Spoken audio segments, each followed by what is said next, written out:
Hello friends, welcome to share knowledge.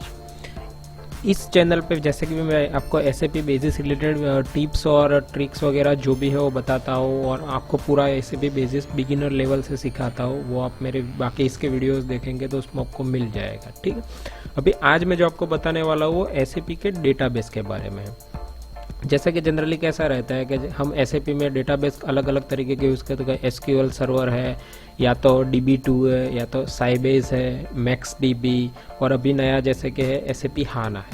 ठीक है, लेकिन आज जो मैं आज बात करने वाला हूँ वो है एसएपी का खुद का भी एक डेटाबेस है, एसएपी साइबेस, उसको बोलते हैं ASE साइबेस। ठीक है, तो साइबेस के बारे में आपको बताऊंगा, क्योंकि जनरली कैसा होता है कि हर कंपनी ज़रूरी नहीं है कि ओरेकल या हाना वगैरह ले, और अभी लेटेस्ट में हाना है, लेकिन पुराने जितनी भी थे सॉफ्टवेयर वगैरह उसमें जनरली एसएपी साइबेस, अगर छोटा सिस्टम है या स्मॉल है तो आप साइबेस यूज़ करोगे, और आपका बिग बड़ा वाला है तो आप जनरली ओरेकल प्रेफर करते हैं। ठीक है, तो अभी ऐसे मैं आपको साइबेस बताने जा रहा हूँ। साइबेस कैसा है, अगर आप बेसिक कंसल्टेंट हो, एज ए बिगिनर लेवल पे हो, तो आपको कुछ चीज़ें पता होनी चाहिए। जैसे कि आप कहीं इंटरव्यू में जाएंगे 3 या 4 साल के एक्सपीरियंस के बाद, तो आपको पूछा जाता है कि DB लेवल के बारे में क्या जानते हैं। लेकिन मेंटालिटी कैसी होती है कि इनिशियली हम जब 2 या 3 साल के बाद आते हैं तो तब तक हम लोगों का फ्रेशर लेवल ही होता है, क्योंकि ये बेसिस ऐसा है कि उसमें आपको पूरा OS लेवल का नॉलेज होना चाहिए, डेटाबेस लेवल का नॉलेज होना चाहिए, नेटवर्क का होना चाहिए, रिसोर्सेज का होना चाहिए, बहुत सारी चीज़ों का नॉलेज होना चाहिए।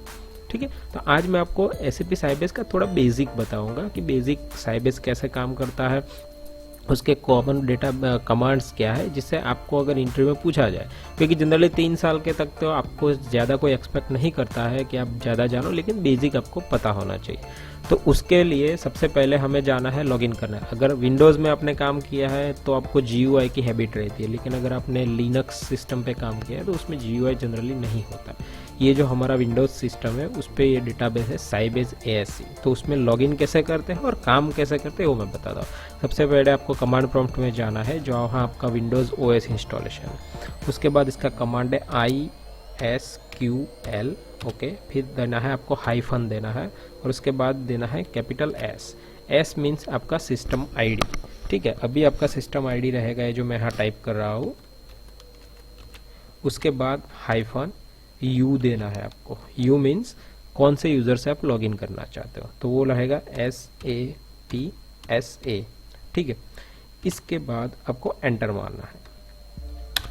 अभी एंटर मारेंगे आपको पासवर्ड पूछेगा। आप पासवर्ड ऊपर जो लिखा है हमने SAP ऐसे के बाजू में भी -P करके दे सकते हैं, लेकिन ज़्यादा प्रीफरेबल यही है कि पासवर्ड किसी को शेयर नहीं करना है, इसीलिए आप यहाँ से भी यूज़ कर सकते हैं। अभी मैं यहाँ पासवर्ड एंटर कर रहा हूँ। देखिए आपका लॉगिन हो गया। ठीक है, अभी आपका लॉगिन हो गया। अभी सबसे पहले आप कोई भी जगह पे जाओगे ऐसे भी बिजनेस कंसल्टेंट के तौर पर, सबसे पहले आपको यही पूछेंगे कि आपके यहाँ पे डेटाबेस कौन सा है और उसका वर्जन क्या है। ठीक है, तो उसके लिए वर्जन का जैसा एक कमांड है, मैं यहाँ पे आपके सामने टाइप करूँगा। ये मैंने कुछ कमांड आपके लिए बेसिक रखे हैं जो मैं आपको बताऊँगा। ठीक है, अभी ये कमांड आपको मैं टाइप करूँगा इधर, select space @ VERSION enter. Sybase में ऐसा है कि कोई भी डेटाबेस का कमांड करने के बाद आपको गो करना पड़ता है। एंटर करिए, उसके बाद गो करेंगे तो ही वो आगे जाएगा। देखिए आपको यहाँ पे वर्जन मिल गया। ठीक है, फिर वर्जन क्या है, एडेप्टिव सर्वर एंटरप्राइज। जैसे कि आपने सुना होगा कि ASE SAP Sybase, ASE means यही है, एडेप्टिव सर्वर एंटरप्राइज। उसके बाद वर्जन है 15.7, और ये जो पैच लेवल वगैरह रहता है ये आपकी OS कौन सी है, इसीलिए उसको शॉर्ट में बोलते हैं ASE 15, और पैच नंबर 7 ASE 15.7।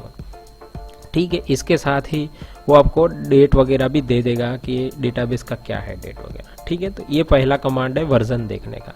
ठीक है, select @ वर्जन, ये करोगे तो आपको वर्जन दिख जाएगा। अभी उसके बाद दूसरा है कि अगर आपको भी दूसरा कोई छोटा के आप कौन से DB में काम कर रहे हो, अब आपको शायद थोड़ा कन्फ्यूज़न होगा कि कौन सा DB मतलब क्या होता है। कि DB तो आप यही बोलोगे कि आपने बताया कि ये तो आपका साइबेस है, लेकिन कोई भी डेटाबेस में एक जो मेन डेटाबेस उसके अंदर छोटे छोटे और भी डेटाबेस होते हैं, क्योंकि हमारा जो सिस्टम है बहुत बड़ा रहता है, तो उसको अलग अलग छोटे छोटे हिस्सों में डिवाइड किया जाता है और सबका एक ग्रुप बनाया जाता है। ठीक है, तो ये जो दूसरा है वो अब मैं आपको बताऊंगा कि अलग अलग DB क्या होता है। जनरली SAP के साथ जो भी आप साइबेस डेटाबेस इंस्टॉल करते हैं उसमें प्री डिफाइंड रहते हैं, मास्टर डेटाबेस है, SAP टूल्स है, टेम्पडीबी है, और एक जनरली आपका रहता है SID जो आपका होता है, वो SID के नाम से भी एक डेटाबेस बनता है। वो डेटाबेस है वो आपका मेन डेटाबेस रहता है। तो आपको मैं लिस्ट बताता हूँ कि SAP डेटाबेस आपका जो है उसके अंदर और कौन कौन से डेटाबेस है। तो उसके लिए कमांड है SP_LDB, ठीक है। उसके बाद गो। अभी देखिए ये तो आउटपुट कैसा है, बिल्कुल ह्यूमन रीडेबल नहीं है, आपको समझ ही नहीं आएगा, आप कंफ्यूज हो जाओगे कि ये कैसे पढ़े, कि ये नाम इधर आ रहा है DB साइज। और ऐसा सिर्फ इसमें नहीं, बहुत सारे डेटाबेस में मैंने ये चीज़ देखी है कि आगे पीछे होता है। तो उसके लिए मैंने एक तरीका ढूंढा है। एक्चुअली काफ़ी R&D करने के बाद मुझे माइनर छोटी सी चीज़ पता चली थी कि ये आउटपुट को एक लाइन में कैसे लाया जाए। ज़्यादातर लोग इस पे ध्यान नहीं देते हैं कि उनका काम हो जाता है, लेकिन बेटर है अगर आप रीडेबल फॉर्मेट में ले। तो इसके लिए सबसे पहले हमें एक बार एग्जिट होना पड़ेगा, EXIT। एक्चुअली पहले भी मैं आपको बता सकता था, लेकिन मैं आपको दिखाना चाहता था कि एक्चुअली काम कैसे करेगा। अभी देखिए हमने जो लिया था वो करेंगे आगे। अभी जब भी आप कोई भी डेटाबेस में लॉगिन करो, नहीं कि SAP साइबेस में कोई भी ये जो कमांड प्रॉम्प्ट से लॉगिन करोगे ना, उसमें आपको इधर एक हाइफन करके W देना है, और उसके बाद इधर एक रैंडम साइज देना है, जनरली प्रेफरेबल 2000 रखने का, ठीक है। अभी आप एंटर करो, इधर मैं पासवर्ड डालूंगा,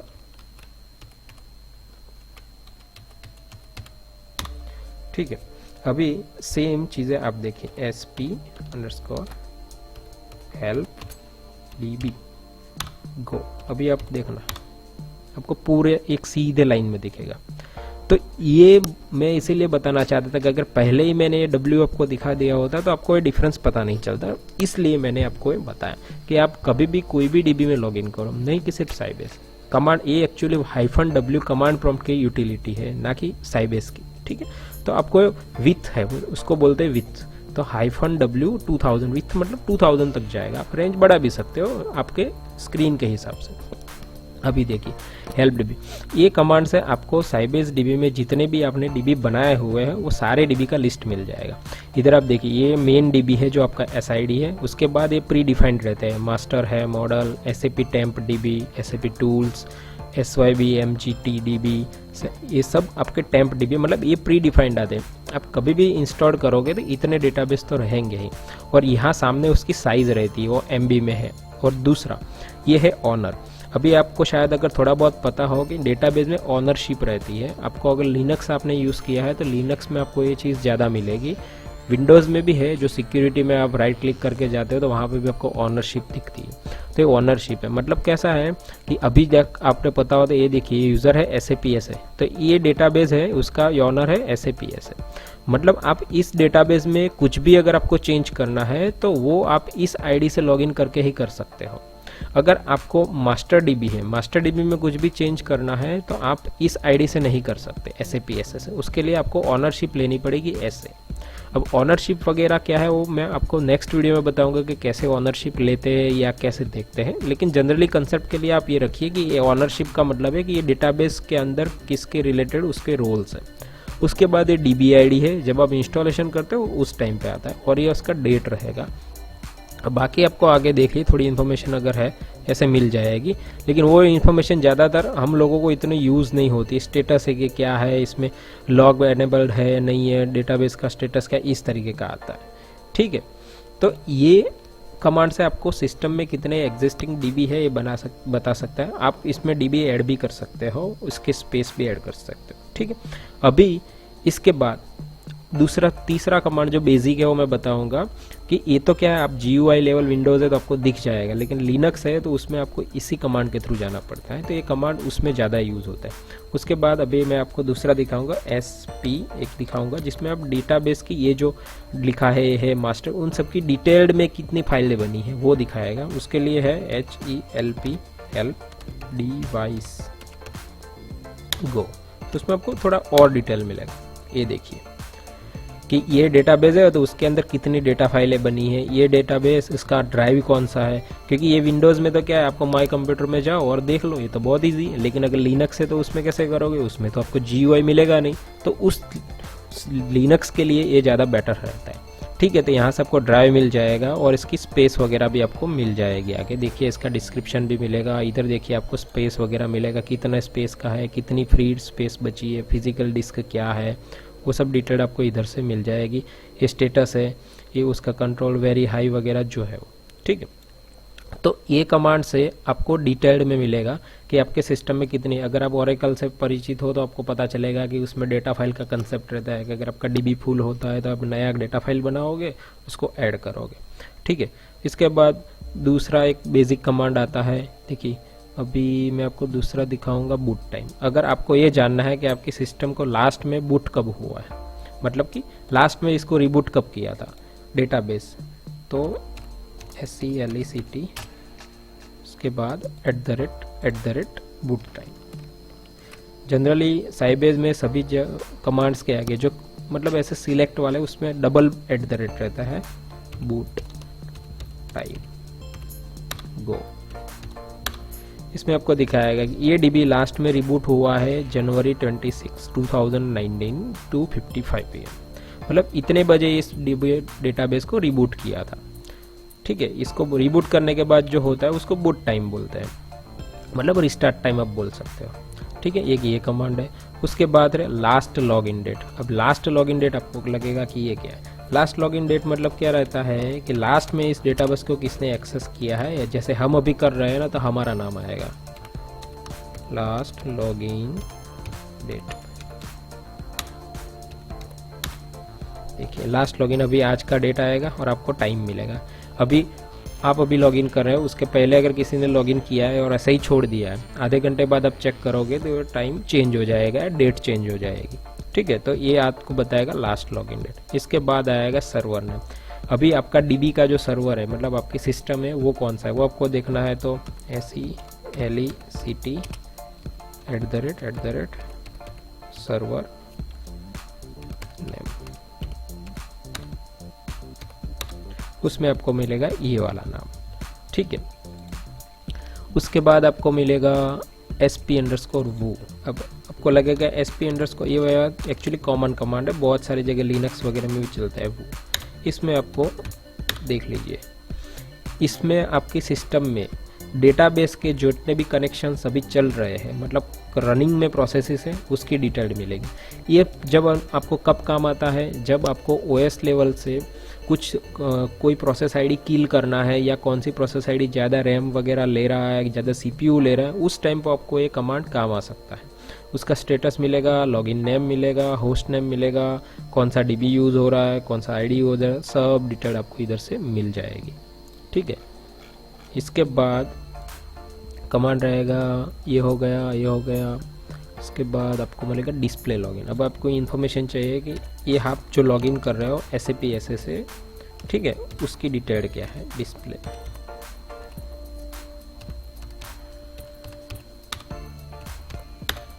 देखिए हमने लॉगिन आईडी क्या यूज़ किया था, SAP SA, तो उसमें डिटेल देगा। उसका आईडी क्या है, 4। अभी 4 आपको लगेगा कि 4 क्या है, तो मैं बताता हूँ आपको 4 क्या है। आपने पता है इधर ऐड किया था हमने, तो ये देखिए DB ID दिख रहा है आपको, ये डेटाबेस का ID नंबर 4 है, ओनरशिप का ID है SAP SA, ठीक है। तो ये आपको मिलेगा SUID, login name, full name इसका क्या है, ये डिफ़ॉल्ट डेटाबेस का टाइप है, इसका डिफ़ॉल्ट डेटाबेस टाइप, मतलब आप जब ये आईडी से लॉगिन करोगे तो आपका डिफ़ॉल्ट डेटाबेस ये लॉगिन होगा, SAP टूल्स। अब मैं बताऊंगा कि वो सिंगल पर्टिकुलर भी कैसे दिखते हैं। लैंग्वेज, उसका लॉगिन स्क्रिप्ट, कॉन्फ़िगरेशन।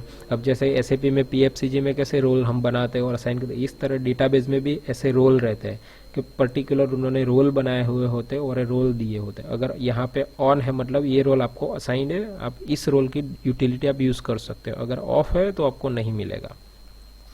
लॉक्ड है, नो। लॉक्ड मतलब क्या होता है, आप लॉगिन करने जाओगे तो आपको मैसेज आएगा अगर कोई आईडी से कि ये आईडी लॉक्ड है, ठीक है। ये पासवर्ड वगैरह, डिटेल वगैरह, मिनिमम पासवर्ड वगैरह जो भी, मतलब इस कमांड से आप जो भी लॉगिन है, करंट लॉगिन, उसकी इन्फॉर्मेशन ले सकते हो, ठीक है। उसके बाद आपको मिलेगा DB नेम। आपको ये लगेगा कि जैसे कि हमने ऊपर DB का लिस्ट दिखाया आपको कि इतने DB है, अब इसमें से कौन से DB से आपने लॉगिन किया है वो देखना है, तो आप कैसे देखोगे, इसके लिए ये कमांड है। जनरली आपको यही मिलेगा, देखिए इधर लिखा है क्या है, डिफ़ॉल्ट DB SAP टूल्स, मतलब SAP टूल्स आएगा,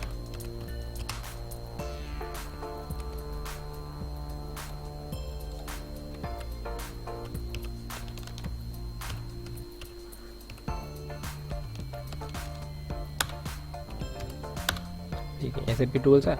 और अगर आपको एक चीज़ ये भी बता दूं कि आपको ऐसा भी होगा कहीं, तो हमने SAP टूल्स से किया, अगर हमें दूसरे कोई आईडी से दूसरे कोई डेटाबेस में लॉगिन करना है तो उसके लिए साइबेज में एक बहुत ही ईजी तरीका है। आपको जो भी डेटाबेस है इसके आगे ये लिख देना है यूज़, ठीक है। यूज़ लिखने के बाद मानो कि आपको डेटाबेस अभी SAP टूल्स है, आपको जाना है मास्टर में, तो MAS जो भी है वो लिख देने का, एंटर गो, ठीक है। अभी आपको मैसेज कुछ नहीं आया तो आपको लगेगा कि चेंज हुआ नहीं हो, उसके लिए आपको फिर से वो क्वेरी फायर करनी है। Select DB underscore name bracket. देखिए अभी आपका डेटाबेस चेंज हो गया, मतलब आप अभी इस डेटाबेस में काम कर रहे हो। ये सब चीज़ें आपको अभी ऐसा लगेगा कि इसका क्या यूज़ है, लेकिन अब जब बेटर मैं नया वीडियोस में आपको डिटेल्ड थोड़ी बताऊंगा, उस टाइम आपको काम आएगा कि ये डेटाबेस चेंजिंग का इंपॉर्टेंस क्या है और विदाउट लॉगिन चेंज हम डेटाबेस कैसे चेंज कर सकते हैं, वो आपको उस वीडियो में पता चलेगा। तो फिलहाल ये जो था ये तो बेसिक वीडियो था कि आपको ये कैसे पता चलेगा कि डेटाबेस का वर्जन क्या है, बूट टाइम क्या है, आप कौन से आईडी से लॉगिन कर रहे हो, लॉगिन का स्टेटस क्या है, आपको अगर देखना है कि कितने डेटाबेस एग्जिस्टिंग है, कौन से डेटाबेस में कितनी स्पेस है, कितनी डेटा फाइल्स है, ये सारी चीज़ें, मतलब ये सारी बेसिक है। अगर 2 या 3 साल के बाद कहीं एक्सपीरियंस के बाद कहीं इंटरव्यू देने जाओगे तो आपको पूछते हैं बेसिक कमांड क्या है, आप क्या जानते हो उसके बारे में, तो आप ये बता सकते हो, ठीक है। तो ये वीडियो में मैं आपको इतना ही बताऊंगा। नेक्स्ट वीडियो में मैं आपको थोड़ा डिटेल्ड बताऊंगा कि इसमें पैरामीटर्स कैसे देखते हैं, पैरामीटर्स की वैल्यू कैसे चेंज करते हैं, परफॉर्मेंस का कुछ इश्यू है डेटाबेस लेवल पे तो वो कैसे आइडेंटिफाइड करते हैं, ठीक है। तो ये आपको बहुत ईजी है और इसका वर्जन है साइबेज 15.7, ठीक है। और मैं आपको ये भी बता दूं कि साथ में मैंने ये जो आपको कमांड्स 5-6 दिखाए वो तो बेसिक कमांड थे, लेकिन ऐसे बेसिक कमांड्स के लिए मैंने आपके लिए एक फाइल भी बनाया हुआ है कि जिसमें आपको ये पूरे कमांड्स मिल जाएंगे, जिसमें आप खुद भी प्रैक्टिस कर सकते हो। तो ये जो PDF फाइल है वो मैं नीचे वीडियो में नीचे डिस्क्रिप्शन में अटैच कर दूंगा उसकी लिंक, तो आप उसको डाउनलोड भी कर सकते हैं। आई होप कि आपको ये वीडियो पसंद आया होगा। अगर पसंद आया है तो प्लीज़ लाइक करिए और दूसरे लोगों के साथ शेयर करिए ताकि दूसरे लोग भी उसको सीख सके, ठीक है। Thank you.